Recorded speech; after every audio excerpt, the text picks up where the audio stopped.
Maria Majallo Minodui Ajarama. Sabu net Sivadi Kobo Iregio Yete Ojare. Okay. Honorable Dem is saying he is extending greetings to each and every person present here and extending warmest greetings to Maria Majallo, because if someone does something good, the person needs to be commended. Seedy Dem, Tabital Pullagu, Gambia. My names are Seedy Dem. I'm the president of an association called Tabital Pullagu, an association of fullers. Tabital Pullagu, de Calabito Pullo. That association is meant to safeguard all fullers within the Gambia and residents in the Gambia. How Rindina Fulbe for one go to? Bringing fullers together and making them under the same unique umbrella. Oh, Mitinande Sai coming Bitiko from me, Honorable Mbalo Yomingar. This engagement today, we were very much tied up, but nonetheless, I have to attend it, and I asked Honorable Sekumbalo to come with me. Be your Honorable M5, your Artaware. I also asked Honorable M5 to come and also grace the occasion with us. In a while, SIS got the mono kono kame horemu or windana horemu ko yiko ekonaniko. I want him, maybe another SIS agent is within the midst, but the reason why I invited MI5 so that he will hear and write his own story to take to the office, his own report to take to the office. My first statement will be back to the immigration personnel. Immigration ngandon loko min gaccata on do hunde ne ya ender leydi ko yakata inde laamude ender leydi min jamanta en hayne do. Immigration, we are not going to leave you alone. There are certain things that are happening. There are certain happenings happening in the country that are going to stain the integrity of this country. We are not going to allow that to happen. Luaji di karno di pewi di celli kono ndako ko du wona helikede ender leydi. The laws that we've stated are very clear and are very straightforward. But my question is that the real existence in the laws that you said? Jamboy Modimbo and the Hoko Kalani. There is somebody here called Jamboy, knows what he is talking about. Musidan men yippe fulbe Gambia yo Guinea Conakry kala do mbaade wat ngone fere keben kayti. This one goes to my fellow fullers, whether being a Gambian or somebody from Guinea Conakry, wherever you are, let us try and have our documents. Minen Tabital Pullagu minen bari daranade on mbabo niren ballo niren kala do gondon min dara ko hono kebirton kaytaji modon hakkude mon e laamu tay goto tampade. We, the Association of Tabital Pullagu, we are ready and bind ourselves together to help you, support you, stand by you, to make sure that you get your documents as it is expected without being harassed or without being disturbed by any government agency. Minen be immigration tena nemin seda minen nyewtida e nder fulbe Gambia fof kala do pullo woni ta pick up modo no min bita buro sokola mona mo ara min tenka deddo min goli do min won kay. What I am saying now is we are appealing to the immigration. Just give us little time. We are discussing among we the fullers, because what we are discussing is to make sure that tomorrow or a day to come, we don't want to see your immigration pickups, what we normally call Mburo Sokola, because that's how we call your pickups or your uniforms. We don't want to see that pickup going in town to go and get our fellow fullers or any other person to regularize documents. Sabu ko wadi mino dum dari pour yoy immodo mino yi in fay jibindo ko mojjane nder leydi. The reason why I have to stand to make sure that I talk to my fellow fullers to make sure that things goes as we plan, things goes in the right direction. The simple reason of me doing that is because there is something that is smoking out there which is not going to yield any good thing for the Gambia.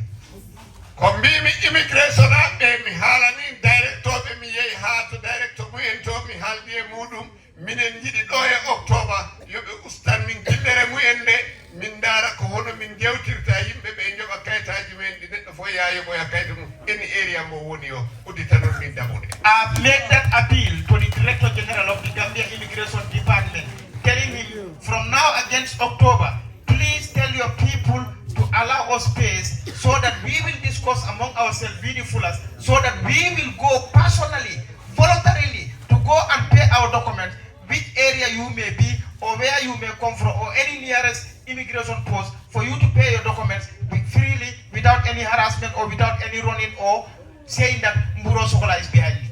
Sabu ko en jibinda ko be mi ko fulbe be tan nangete. Yes, wana fulbe ta. Kono non immigration yobe ngandu yimbe mu ende be nder sare be kebbo kalisaje juude yimbe be binda nombaji telephone oli be mbeda waste ne few sinde to fulbe to ne to modo onon. Thank you.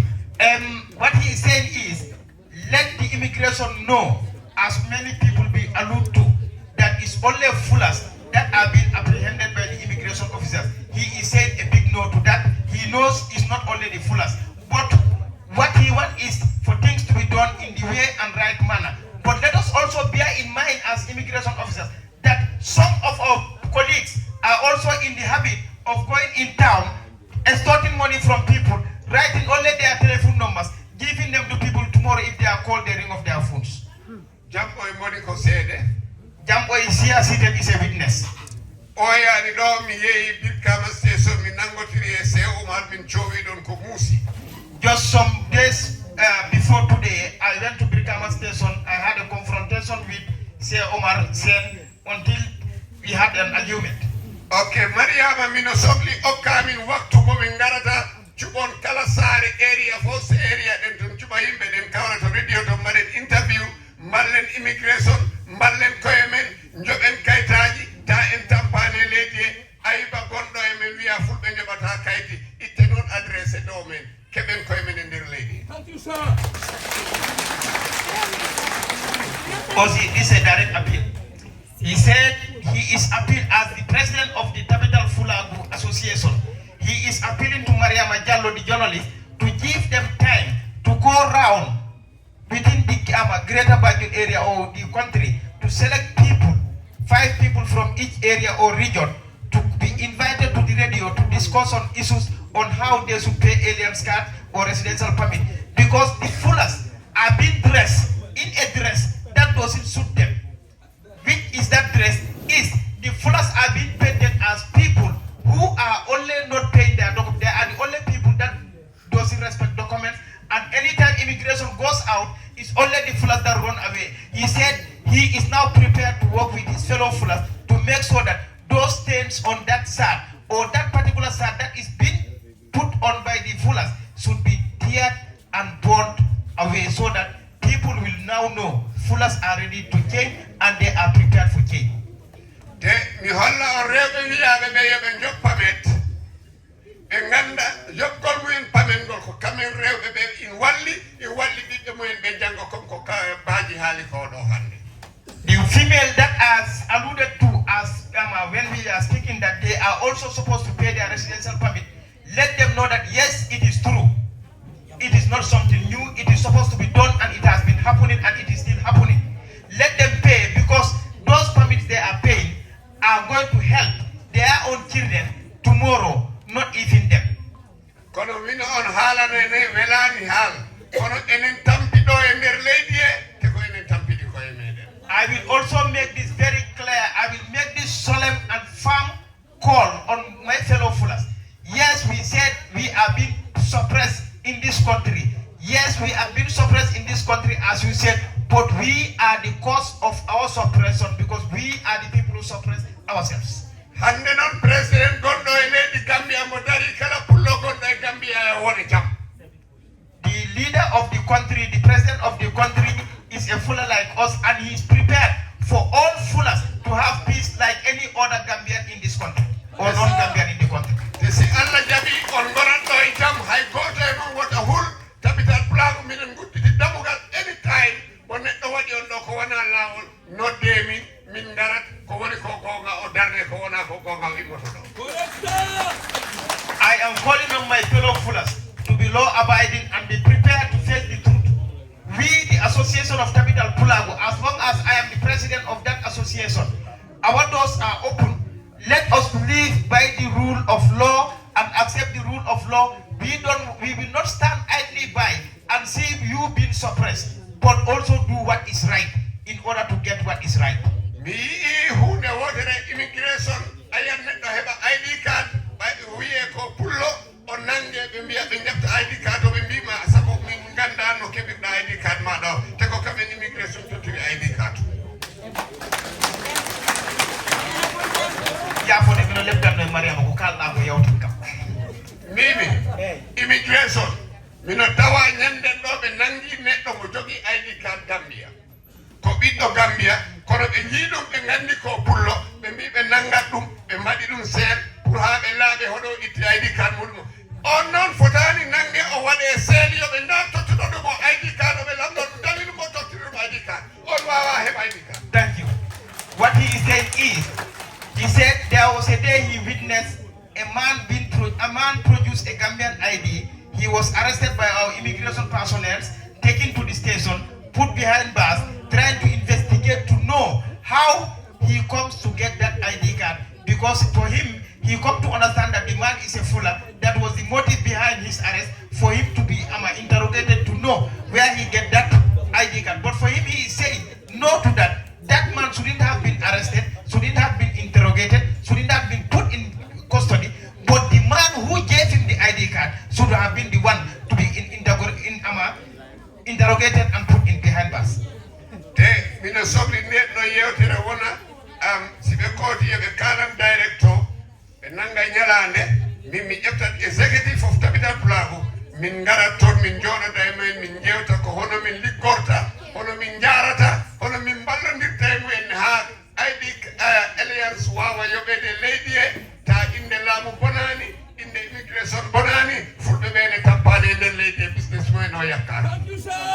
Okay, what he is saying is he wants us to convey this message to the Director General of the Gambia Immigration Department that they will find time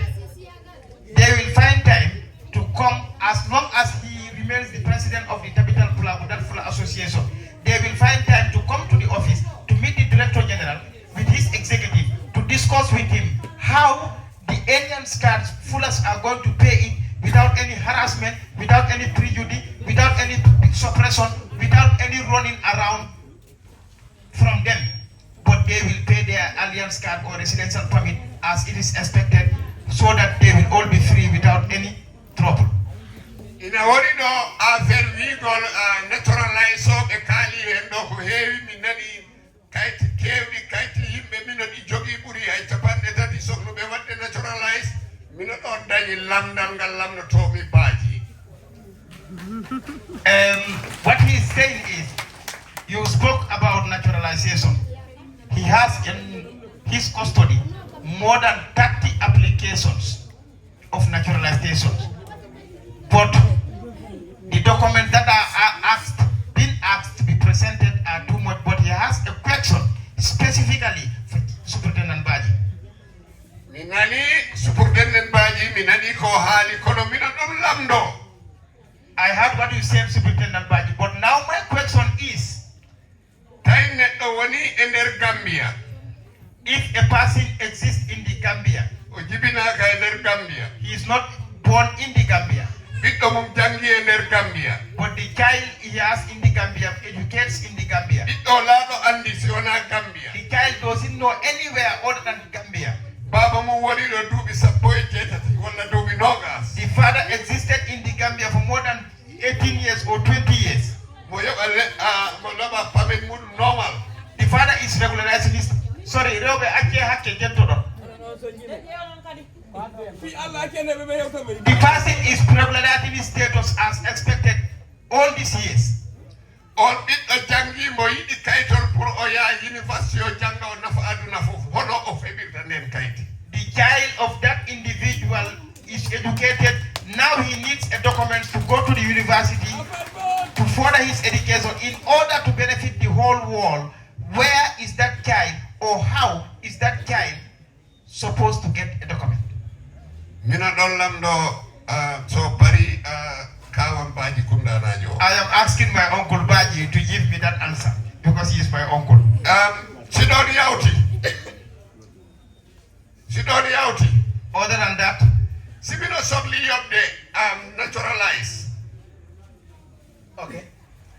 Take me ala guluje no gase joyde mawmi yob joni hono ballal hongal immigration wawi wallir yimɓe ɓe mi yobra ɗum seeɗa ha mi hempina mi wawa heb kaytajam. Okay. Now that, sir, the other question is, now that I have undergone all the registration or naturalization process until my certificate is being awarded to me, and I am supposed to come back to the immigration to make the payment of that 15,000 or that 23,000 or 25,000, and I don't have the capacity to pay that sum of money at once. What are the alternatives that immigration can do for me to be paying that amount on installment? Minen non Tabital Pullagu minen yewtida e musidal ngal hono min mbawata wallondirde. The association called Tabital Pullagu, which I am leading as the president, we are discussing with our fellow Fula personnel to make sure that how things will be okay and there will be ease for us. Secondly, let's pass.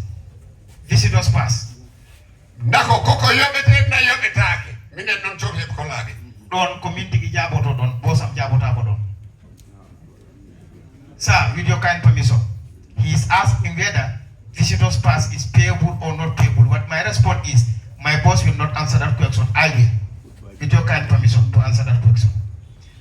Laissez passer, wona ko yobete. Fotani yobete. Would you let her repeat the same in a language that we can hear? That is? Yes, what I'm saying in full. Thank you. Laissez passer, duaka yobete, wona ko yobete. Kono non ko foti hebede. Because sa fala ma wide oji yo accu lubugol hono sa fala ma wide hono de kularu yo accu jawgol koma inna goddo yo tenku si bare na le kularu jaway laissez passer yobetake kono ko foti hebede ko taki foti laissez passer ko foti hebede a ari a imori Guinée wala Sénégal wala Mali a ari a addi kaydi ID card ma a tawila frontière mi accima a yawti mi okkani ma laissez passer est ce que mo tawoyta o basse andat wonde ma an koye nattugol gonda sa holla ɗum laissez passer ha ko ɗum taki laissez passer koko foti ƴettede laissez passer hollirta yimɓe wondema yo o ko he argol woni ko koɗe on paami. What I was trying to say, sir, sir, what I was saying in Fula is, laissez-passer is not payable, it's free. But it's a must that any visitor coming with a national ID card has it.